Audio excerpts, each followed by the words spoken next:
Hello दोस्तों, online study अड्डा के यूट्यूब चैनल में आप लोग का स्वागत है। जैसा कि आप लोगों को पता होगा, पिछले वीडियो में हम लोगों ने विटामिन से रिलेटेड बहुत सारे इम्पोर्टेंट पॉइंट और उससे रिलेटेड अब तक जितने भी क्वेश्चंस विटामिन से पूछे गए हम लोगों ने उन सारे क्वेश्चंस को कवर किया। इस वीडियो में हम लोग जीव विज्ञान बायोलॉजी के रिपीटेड क्वेश्चंस करेंगे। ये क्वेश्चंस जो एग्ज़ाम में अक्सर रिपीट हुए हैं, इसमें से बहुत सारे क्वेश्चंस ऐसे हैं जो 2 से 3 बार एग्ज़ाम में आए हुए हैं। तो चलिए हम लोग क्वेश्चन नंबर 1 देखते हैं। क्वेश्चन नंबर 1 कह रहा है, जीव विज्ञान बायोलॉजी शब्द का प्रयोग सर्वप्रथम किसने किया था। क्वेश्चन नंबर 1 पूछ रहा है, बायोलॉजी शब्द का प्रयोग सर्वप्रथम किसने किया था। तो इसका सही आंसर है डी, लैमार्क तथा ट्रेवेरेंस ने जीव विज्ञान या बायोलॉजी शब्द का प्रयोग सर्वप्रथम किया था। चलिए आगे बढ़ते हैं। Question number 2। क्वेश्चन नंबर 2 में पूछ रहा है, जीव विज्ञान के जनक किसे कहा जाता है या फादर ऑफ बायोलॉजी किसको कहा जाता है।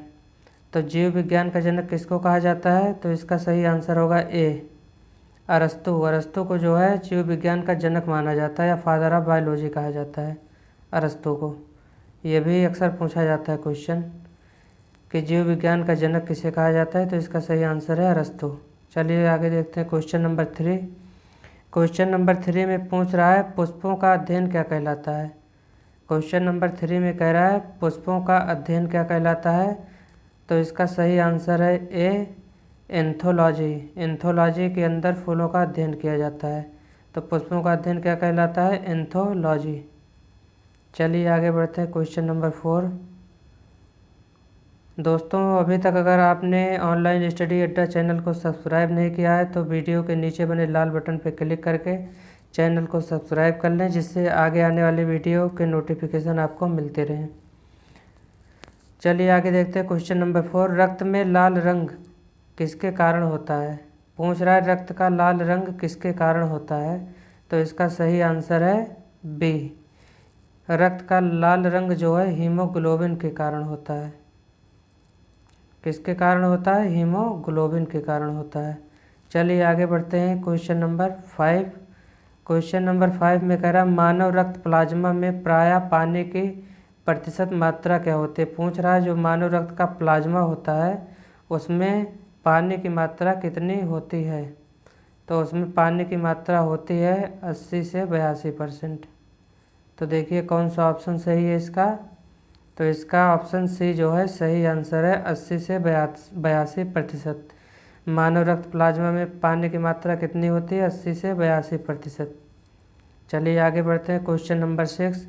क्वेश्चन नंबर 6 में कह रहा है, मानव शरीर के भीतर खून निम्न में से किसकी उपस्थिति के कारण नहीं जमता है।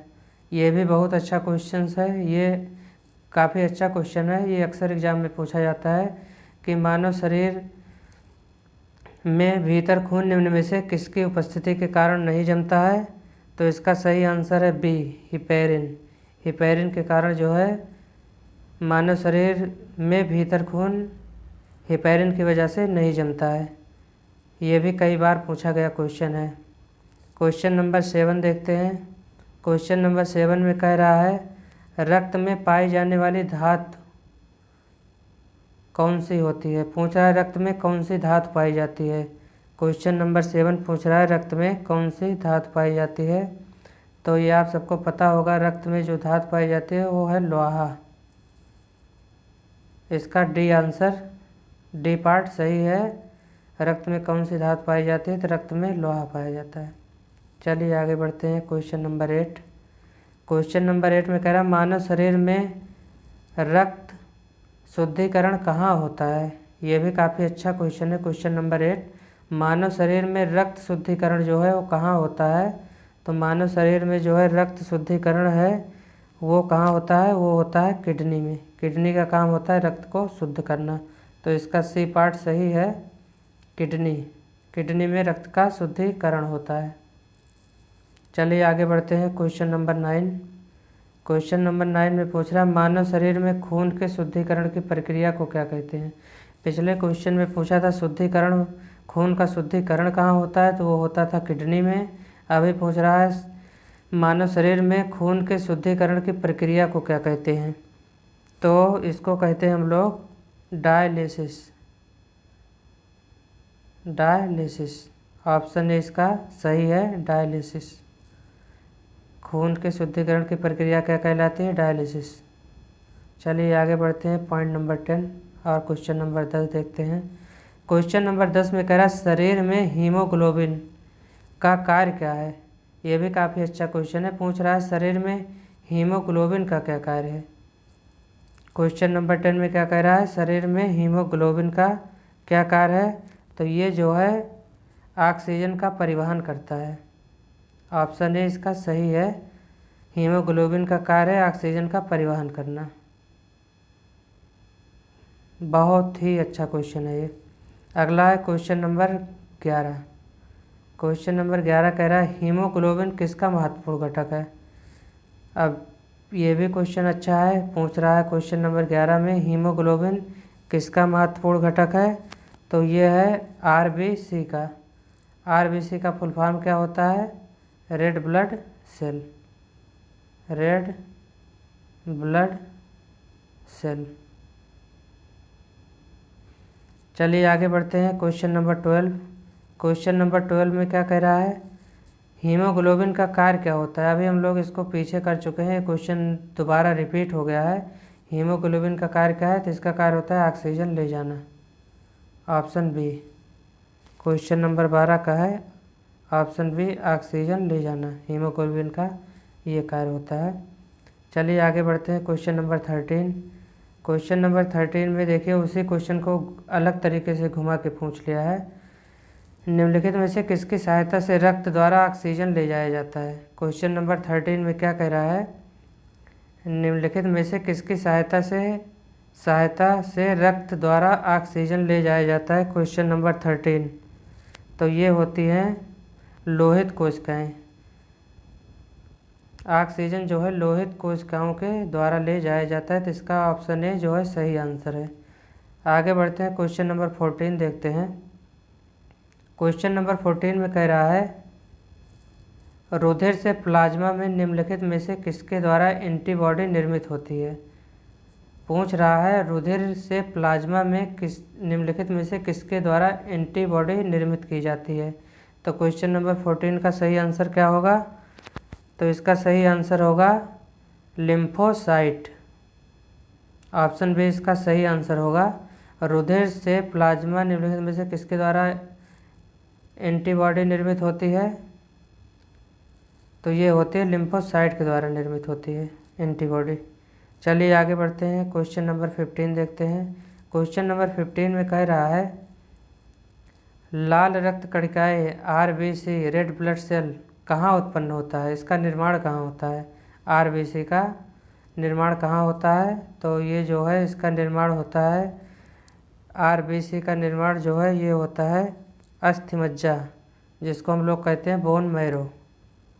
अस्थि मज्जा, आरबीसी का निर्माण होता है अस्थि मज्जा में रेड ब्लड सेल का निर्माण। चलिए आगे बढ़ते हैं, क्वेश्चन नंबर 16। क्वेश्चन नंबर 16 में पूछा है चिकित्सा शास्त्र का जनक किसे कहा जाता है। अब पूछा है इस क्वेश्चन में चिकित्सा शास्त्र का जनक किसे कहा जाता है। क्वेश्चन नंबर 16, तो इसका आंसर क्या होगा, इसका आंसर होगा ऑप्शन सी। ऑप्शन सी इसका सही आंसर होगा हिप्पोक्रेटस। हिप्पोक्रेटस को चिकित्सा शास्त्र का जनक कहा जाता है। ये कई बार पूछा हुआ क्वेश्चन है। चलिए आगे बढ़ते हैं, क्वेश्चन नंबर 17। क्वेश्चन नंबर 17 में कह रहा है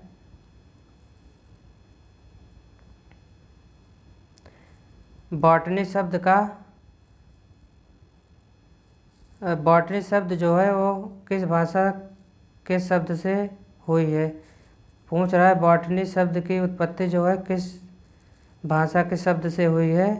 तो इसकी जो उत्पत्ति हुई है बॉटनी शब्द की, ये हुई है पुर्तगाली भाषा से। इसका सी ऑप्शन सही है।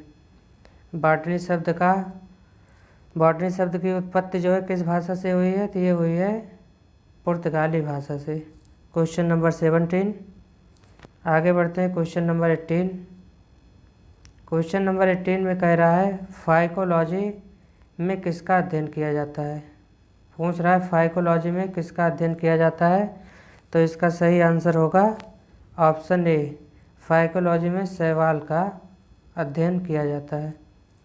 यह भी काफ़ी अच्छा क्वेश्चन है, अक्सर एग्जाम में पूछा जाता है। तो चलिए आगे बढ़ते हैं। Question number 19। क्वेश्चन नंबर 19 में पूछ रहा है पर्यावरण का अध्ययन जीव विज्ञान के किस शाखा के अंतर्गत किया जाता है।